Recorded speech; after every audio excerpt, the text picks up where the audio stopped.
So, Ubisoft's Skull and Bones finally got a closed beta, and I did get a chance to play the game.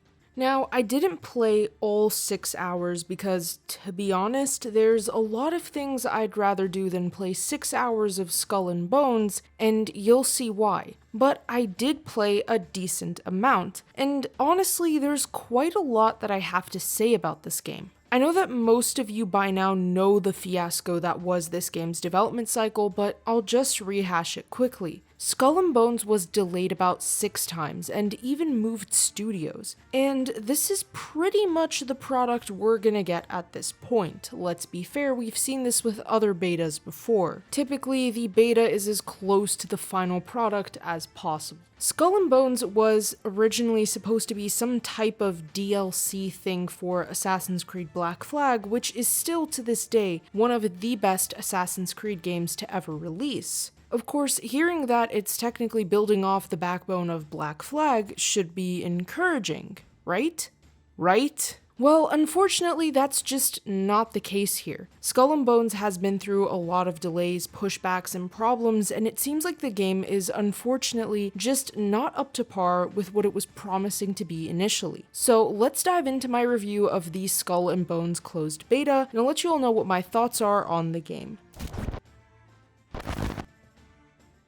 The story in Skull and Bones is basically that you play as a shipwrecked pirate who must make a name for themselves in the golden age of piracy. It's a pretty basic premise, but you have to basically explore the open seas, plunder other ships, and do pirate stuff. So, I mean, it sounds pretty good. For a premise anyways, but in execution, it is a flawed story for a number of reasons. Firstly, the story itself is just boring. That's gonna be a theme in this review as you'll see later on, but I mean it when I say that the story is boring. The dialogue also does not help in any sense of the way. The story's pacing is also strange, and it feels like an afterthought slapped onto a game, almost like stories in MMOs where you just play missions and you don't really care too much about the story quality. But those games can typically be free to play and not, whatever outrageous price you're seeing on screen here. Seriously, I can't even imagine considering the idea of pre-ordering this game for $100. The dialogue is very silly in this game. It feels like someone who knows nothing about how pirates talk trying to make an edgier, bad version of Pirates of the Caribbean.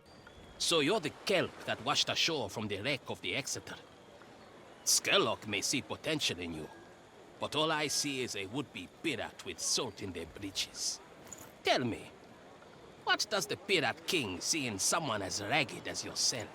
It consisted of a lot of cringe-inducing insults being slung your way, followed by some very generic and unmemorable conversations. I eventually just started skipping ahead of the dialogue because I couldn't stand to keep just standing there. Most of the storyline exists as a background element. It basically consists of go and get this type of missions. Now, I'm sure this game design story combination worked maybe a few years ago, but nowadays, it's just boring and doesn't really hold much merit as a great game design, especially when it's done so many times, and especially when it's been done so many times by Ubisoft. I honestly wish I could say more about the story, but there is quite literally nothing more to say. I'm actually disappointed a bit at how short this section of the review is, but I have nothing more to add on to it. The story was bland, uninspired, and probably one of the worst parts of what I got to try. And let's be honest with each other, if the story can't hook you in the first few hours of gameplay, there's a problem there.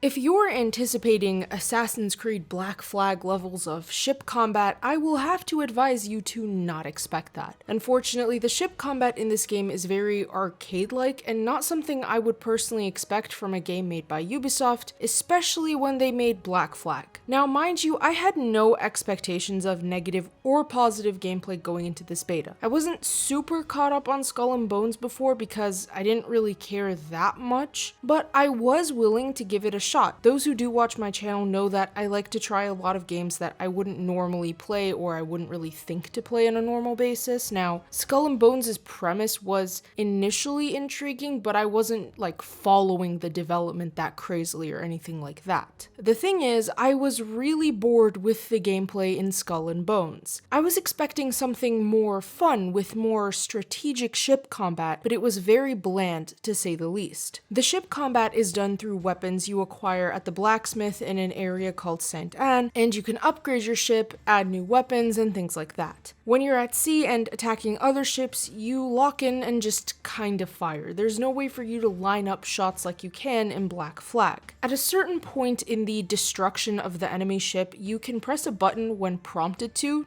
board the ship. Now, I was thinking that maybe we'll actually board the ship and engage in some more hand-to-hand swashbuckling combat, but that was also, unfortunately, non-existent in this game. There's a sort of animation that plays out that doesn't really show any combat, just your crew taking loot, but that's it. It's an animation that plays out and you can't really control any of what's happening in it. Harvesting resources like wood, iron, and other items requires you to go to a certain location and then press a button to harvest. After that, you have a quick time event where you can harvest the resources, but there is A, no animation that plays out, B, no crew member that goes to get the stuff, and C, you certainly don't get to disembark your ship to harvest resources either. There are plenty of islands, but if the island isn't tailored to allow you to dock your ship somewhere, you can't explore the island. Additionally, you can't exit your ship whenever you want because you have to go to certain locations that allow you to disembark at shore. Honestly, that's pretty ridiculous for a game that's supposed to be about pirates, since,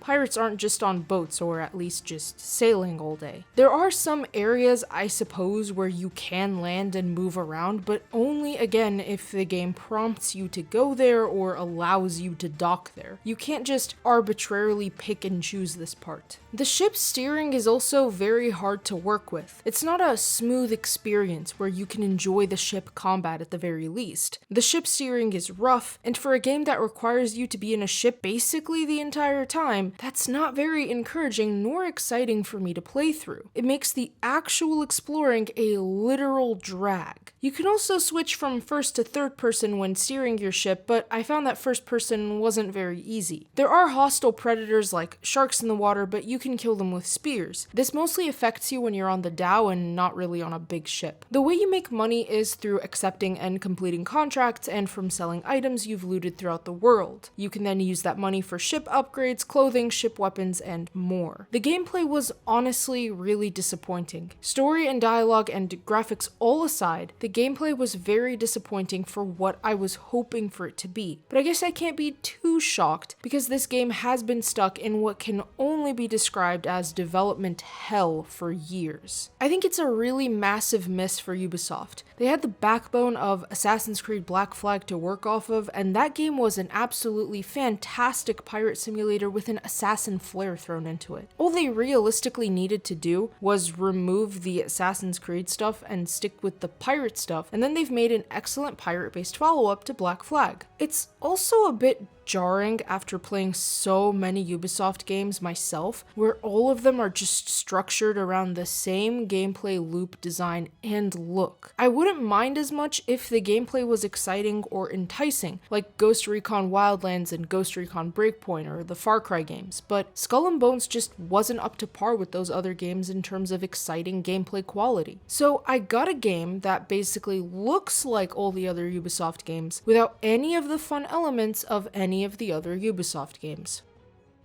Visually speaking, this game isn't too bad. The water looks nice, the vibrance is nice as well, and the St. Anne Island does look pretty cool, but that's about where all of this nice stuff ends at. The animations are stiff, clunky, and there's basically no life in the face of any of the characters. The lip syncing is non-existent as well, and it just looks really awkward. I know Ubisoft doesn't really use motion capture for lip syncing anymore, but it's not really this bad in other recent releases of theirs. Let's put it at this, when the lip syncing is about on par with the original Watch Dogs game, which that game might have been even better, there's a problem because that game was released in 2015 2014, and Skull and Bones is set to release in 2024. There's like a decade difference between these two games. For the most part, the way the characters are animated and designed just makes them feel completely devoid of life. Some of the more interesting games, or at least good games I've played, put some level of effort into making their NPCs and extra characters seem lifelike, but Skull and Bones just did not. There were also some sea shanties when you boarded maybe a bigger ship, which was pretty neat because at that point you had a larger crew and they would sing sea shanties. This was something I really liked back in Black Flag a lot. Ultimately, there's not much else I can say about the visuals, but to summarize my thoughts in an overall perspective on this game, Skull and Bones is incredibly, disappointingly